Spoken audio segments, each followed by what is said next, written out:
Winter in the Soo means four things: hockey, waterfalls, trails, and the I-500. Now that the snow has arrived, let's talk about it. With a rink every few miles in downtown Sault Ste. Marie, it's safe to say that hockey is the cornerstone of the Sioux's winter identity. D1 hockey, junior A's, and every version of youth leagues are played here.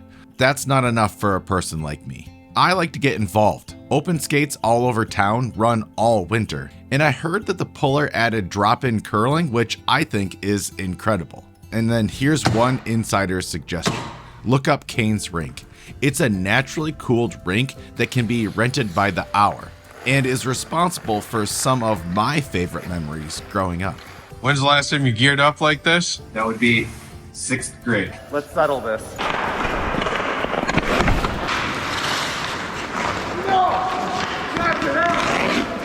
One of the cool things about this place too is you don't have to just come here to play hockey. You could skate, put some music on. Yeah, it's fun for hockey, and that's what we're doing a lot of today, but you don't have to come here to play just hockey. Let's talk about Tahquamenon Falls and the drive to get there. The Whitefish Bay National Forest Scenic Byway is a 1.5 hour long drive along Lake Superior with stops and trails along the way. The best way to experience this is to get an early start in downtown Sault Ste. Marie. Grab the necessary coffee for the drive, and maybe talk to the team at Birdseye Outfitter to make sure that you have the right gear before you head west. Point Iroquois Lighthouse is a standout stop. Once you get to the Tahquamenon Falls area, the Upper Falls parking lot is open and plowed. The snow on the trees is going to make the falls look absolutely epic. And then on top of it, they legitimately just finished snow plowing the path to the Upper Falls. So we're going to go get some photos there, and then later we're going to go to the Lower Falls. For the adventurous type, snowshoeing the Lower Falls is time well spent. So there's a little more work to get to the Lower Falls, but I can't wait to explore around here right now. Helpful tip for those who are new at snowshoeing: if you are a hiker and you typically like to hike, say 3 or 4 miles is a good hike for you, cut that in half if you're going to be snowshoeing, because once you get into the deep powder, it's more tiring. I think the payoff though is more rewarding. When you're done, feels amazing. Especially if someone hasn't been back since the new bridge has been installed. Really what it's done is created an easy access to the island and allows it to be explored in the winter. It's just beautiful. Hey, buddy.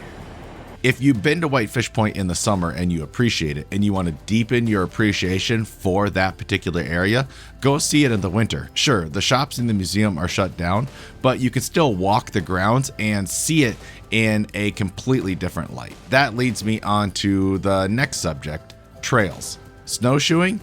Yep, the Soo has it. Cross-country skiing in Algonquin? Absolutely. But for most, trails in the Soo means snowmobiling. There are miles and miles of trails that reach across the eastern Upper Peninsula. But the one thing that sets snowmobiling here apart is the amount of trails weaved into the town, allowing access to the restaurants, businesses, and lodging. And it makes so that riders can step right off their sleds and into a place to warm up and grab a meal. All things winter lead towards one event. On February 3rd, 2024, there is a race in Sault Ste. Marie, Michigan called the I-500 that will take place that is unlike any other race in the entire world. And as a person born in Sault Ste. Marie, I am more than happy to field some questions that first-time attendees might have. So the question is, what inspired your interest in the I-500 and what keeps you coming back each year? For me as a kid growing up in the UP, the I-500 is really the second most important day behind the holidays. And what would happen is, as the days would start to get shorter, the track would start to light up. And that's how you knew that the volunteers were starting to work on the track and prepare the ice and get everything ready, start to put the tents up. So you would drive down I-75 and you would see this just glowing spot in what otherwise would be a darker time of the year. And knowing that the I-500 was just around the corner, you could feel it in the community. Because yes, on Saturday, on February 3rd, they will race. They will take 500 miles on that ice oval. But It's everybody coming together to make that day happen is what makes it so important for me. I-500 question number 2.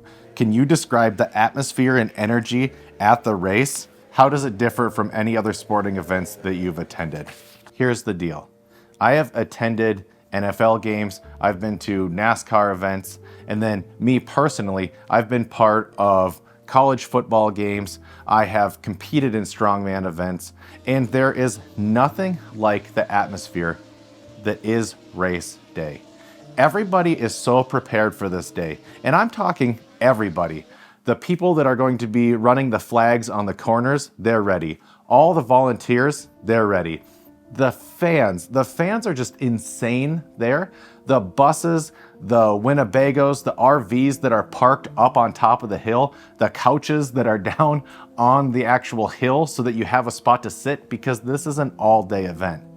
And to imagine that just getting ready to watch it is an all-day event, I can't even imagine what the race teams feel like. It's wild to think that they're going to sit on that sled and that team is going to race 500 laps around this ice oval. There's nothing else to describe it. I mean, it is unique in its own way that is not duplicated anywhere else on Earth. This race is rugged in the best way possible. It's rugged for the people on the track racing. It's difficult, and everybody that is out there is doing their best to race against the elements. As a fan, you're taking on a little bit of that, and it adds to the experience. It can be very cold, and it can be just above freezing. And you need to be prepared to be outside for 8 hours during that day.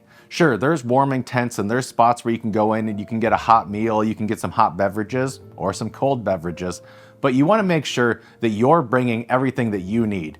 You want to make sure you've got plenty to drink, water, beverages, hot coffee, otherwise. You want to make sure that you dress in layers, because if the day gets very cold, you want to make sure that you can put some layers on, protect yourself from the wind. If you know somebody, then it's going to make it a little bit easier, because you might be able to get into one of the RVs or one of the buses that sit on top of the hill. And if you don't know anybody, it's time to start making friends, because everybody there is so generous to make sure that the whole fan experience is one shared experience. So even if it's your first time, you want to make sure that you dress warm and make sure that you pace yourself through the day. Because can you imagine spending all day out at the track and then think, it's time to leave, and then you don't see the end of the race? You don't see last year's ending of the race, which was the closest in history? For me, when I go, it is an all-day event. Sault Ste. Marie embraces snowmobiling just as good, but I would like to say better than anywhere else. I don't know if it's because of since the 60s and 70s that the I-500 has been such an important part of the community, that it's created such a snowmobiling culture, or it's because we had such a great snowmobiling culture that it made the I-500. But those two things go hand in hand, and it is the only place that that can happen is in Sault Ste. Marie, Michigan.